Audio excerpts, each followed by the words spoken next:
nuestra generación que ya está cerca de 40 años, más o menos para orientar al público con quién estamos compartiendo el micrófono, ¿no? Y como, bueno, volviéndolo al tema que lo había convocado a Jaime, a ver un poco, vuelvo a lo que comenté el día miércoles, ¿no?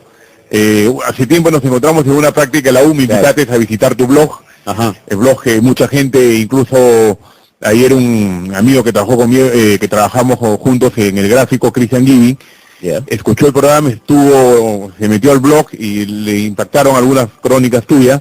Entonces, bueno, me hablaste del blog y en la víspera del clásico nos encontramos en el San Martín, viendo el San Martín José Galvez, y ya ahí te comenté lo que veía en el blog, que Universitario no había sido, digamos que no existe un registro que el 7 de agosto de 1924, como dice la tradición, y dice la historia entre comillas, ha sido fundado.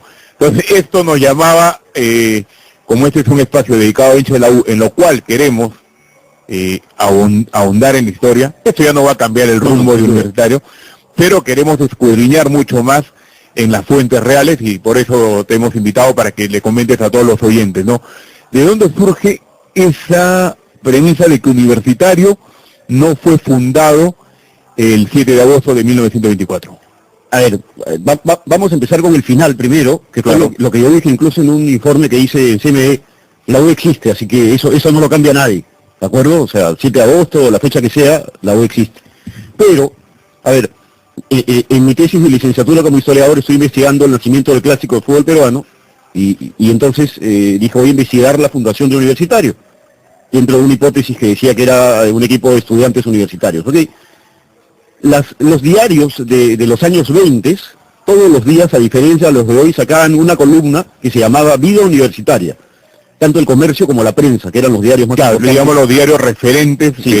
Claro, incluso ya existía la Crónica, y también sacaba acá, algunos días, no con la asiduidad de los otros, pero también sacaba la columna Vida Universitaria, es decir, la universidad era un lugar donde se registraban noticias para los diarios. Y las noticias de Vida Universitaria eran curiosas porque, por ejemplo, decía, uno puede leer en el Comercio y dice, se ha convocado tal asamblea de estudiantes para determinar cómo se elegirá a la reina de primavera, o cómo va a ser la fiesta y no sé qué cosa. Era lo normal, era lo usual. Y entonces, cuando uno lee los libros, el libro del ingeniero Quirós, y uno lee una serie de informaciones, y uno da cuenta ahí que el 7 de agosto se realiza una asamblea en el local de la Federación de Estudiantes. Digo, esta asamblea tiene que estar registrada en el periódico, ¿no? Porque está registrado hasta el baile de primavera, tiene que estar esta asamblea. Claro. Entonces me fui a los diarios, tanto el Comercio como la Prensa y la Crónica y otros donde no hay información, pero el Comercio y la Prensa sí, del 6 de agosto, 7, 8, 9 y 5 para atrás. De 1924. De 1924, y no hay, o sea, hay convocatorias para una reunión del 7 de agosto, no a la hora que dice el ingeniero Quirós, sino a una hora algo posterior, pero van a tocar temas referidos a una cuestión política de la Federación de los Estudiantes del Perú, no a una creación de algo deportivo. O sea, entonces yo digo, bueno, la convocatoria no está, probablemente al día siguiente vamos a ver si aparece. Al día siguiente aparece que se han realizado estas reuniones en la Federación de los Estudiantes del Perú, pero no hay ninguna mención a la fundación de un club. No existe absolutamente nada. Entonces yo digo, caramba, qué extraño que en la columna Vida Universitaria no aparezca esa asamblea que crea el club. Aún así, ¿no? Si hubiese habido, como se dice, una modificación en el tema de agenda, así es, al publicarse posterior los acuerdos, más o menos, hubiese saltado este tema de forma inmediata. Así es. Y ahora, algo aún peor.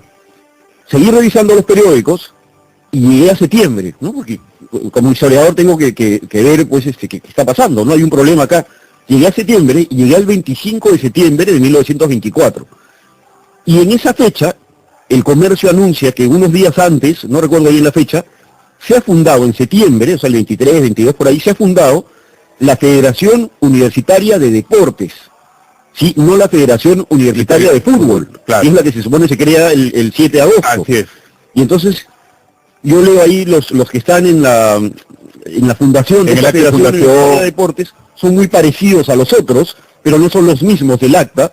Y esta Federación Universitaria de Deportes es una fundación de una institución que va no solamente a jugar fútbol, sino no es realmente un equipo. Esta Federación Universitaria de Deportes es una institución que va a fomentar los deportes universitarios. Claro, aclarando, hay un poco, ¿no? Por ejemplo, para orientar a los oyentes, que San Marcos tenía un gran gimnasio en ese momento y que la práctica de otras disciplinas, más allá del fútbol, era precisamente para impulsar todo esto, ¿no? Claro, ahora, ya que mencionas el gimnasio se está fundando justamente en 1924 y el promotor del gimnasio es Carlos Cáceres Álvarez, que figura como el primer entrenador de la U.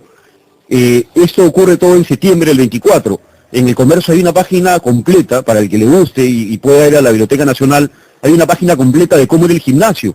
Y aún, es más, la esquina del gimnasio existe en la casona de San Marcos, pero la están transformando. Creo que va a ser el futuro restaurante, algo así del centro cultural. O sea, ya como gimnasio no va a existir. Pero volviendo al tema de la fundación, como creo que ya tú has adelantado, entonces dije, bueno, vamos a buscar si se celebraron los aniversarios de la U en agosto al año siguiente, del 29, nada, no, de los 5 años no hay, de los 10 años no hay, de los 15, 20, de los 25 años, el 7 de agosto de 1949, no se dice nada. Eso es lo más, sí, o sea, como conversábamos, ¿no? Generalmente los aniversarios, digamos, 20, 25, sí, ya tienen cierta relevancia, ¿no? Entonces, claro.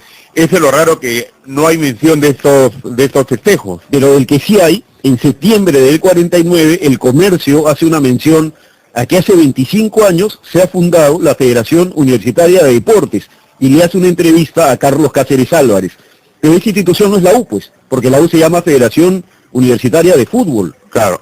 Ahora, y para ti, ¿cuál es la hipótesis por qué se menciona el 7 de agosto de 1924? A ver, la mía es una hipótesis que es totalmente especulativa, no puedo probarla.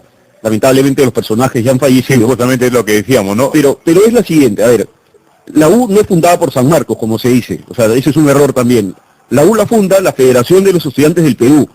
Y esto es algo que yo lo digo, cada vez que lo digo me dicen, tú eres hincha de la U, y no. Pero esto es algo que es un hecho fehaciente. La Federación de los Estudiantes del Perú es una institución nacional que congrega a los estudiantes de la Universidad de Arequipa, de Cusco, de Ayacucho, de La Libertad y de Lima. ¿De acuerdo? O sea, es una institución nacional que funda una institución nacional. O sea, el único equipo nacional con una formación y una fundación nacional es la U. Y con esto, por ejemplo, para ahondar un poco más, ¿no? El que crea el escudo de la U es un arequipeño de apellido Málaga, no recuerdo bien su nombre. Sí. Y era un estudiante arequipeño, o sea, era un representante de Arequipa. No he traído la lista, es en el blog. Hay muchos estudiantes de Arequipa en la fundación de la U. Pero volviendo al tema de la por eso que la primera gira que hace universitario es Arequipa, la Ciudad Blanca. Por supuesto. ¿Qué es lo que yo creo? La U cambia de nombre hacia el 30 y pico, 33 me parece, así es, se convierte en Universitario de Deportes, esa acta sí existe. A eso voy, ¿no?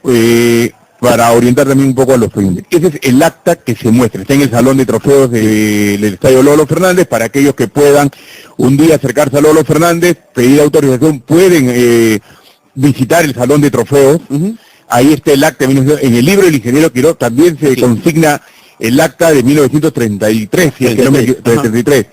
Entonces, digamos, es de la que siempre se muestra, pero no el acta que todo el mundo debería ver, la del 7 de agosto de 1924. Ok, y la hipótesis es la siguiente. Yo tengo la impresión de que para salir del sistema universitario, para que la U salga de la universidad, que era que San Marcos empezó a cobijar el equipo, para que la U salga de la universidad, seguramente hubo algún problema, algún inconveniente con el rector, algo tiene que haber habido. O sea, ¿tú crees que en un momento se produce la ruptura, la decisión entre Universitario y San Marcos? Sí, sin duda, eso fue en el año 33. Y no es en términos amistosos. Así es, esa es mi hipótesis. Por lo tanto, lo que debe haber ocurrido es que le han dicho, no, nosotros fundamos esa institución, tú no te puedes salir de aquí. Y entonces seguramente en el año 33 esto dijeron, no, nosotros fundamos una antes. Ustedes la fundaron en septiembre, nosotros la fundamos en agosto. ¿Sí? Claro. Es una hipótesis. Es una hipótesis, claro. Entonces, bueno, se queda como la idea de que la fundaron en agosto, la fundamos entre 11 amigos. Y digamos, ahí de repente habrán recurrido a que si estaba el 7 de agosto como fecha de una reunión, vale, ahí lo fundamos. Entonces, así es. Puede ser un argumento, ¿no? Es anterior a tu fundación, por lo tanto nosotros tenemos la libertad de salirnos. Ahora, ¿por qué la U se quiere salir de la Universidad de San Marcos? Y eso es algo en la que yo le doy la razón a los hinchas de Alianza. Continúa más o menos con la idea. el clásico, Efraín Treyes es un colega historiador y periodista. Así es. Efraín el otro día leía que decía que la palabra clásico había empezado en los 50, algo así. No es tan cierto. En el año 30 en los años, 28 empieza el primer partido, en el año 29, 30, no, el 30 ya hay mención de clásico en los diarios, ¿sí? ¿Qué está pasando? Pasa que como Alianza es un equipo barrial, y es el único equipo barrial de la primera división peruana, y nadie aceptaba equipos barriales en el fútbol peruano, porque era gente maleducada, indisciplinada, Claro. ¿de acuerdo? Que felizmente esas taras de la sociedad están rotas, Sí, ¿no? estoy hablando de los años 20, evidentemente, Claro. ¿no? Sí. Entonces, los de la U se sentían disciplinados, porque ellos provenían de una institución educativa y además trabajaban. Se creía en esa época que lo que daba disciplina era el trabajo y la educación, ¿de acuerdo? Así es. Entonces los de la U decían, nosotros tenemos que ganarles a estos indisciplinados. Llega el primer clásico, el 23 de septiembre del 28, y lo gana la U, efectivamente se comprueba porque estos tenían que ganarle. Pero en los clásicos siguientes, Alianza gana casi todos los partidos, los que no gana los empata la U, ¿de acuerdo? Entonces la U no le puede ganar a la Alianza. Y los de Alianza están jugando contra la U por mera diversión, o sea, Alianza se divierte, a una hora, Alianza se divierte jugando fútbol, pero los de la U quieren ganar, y como no pueden ganarle, hacen hacer el clásico, o sea, hay que ganarles, y como aún no pueden ganarle, dicen, tenemos que contratar jugadores del barrio, jugadores de la calle, jugadores de afuera. Se salen de la universidad para eso, y llega el jugador símbolo de un jugador callejero de la U, que es Lolo Fernández. Así es. Con la llegada de Lolo Fernández son las 2:16 de la tarde, vamos a la primera tanda comercial y seguimos con Jaime Pulgar Vidal.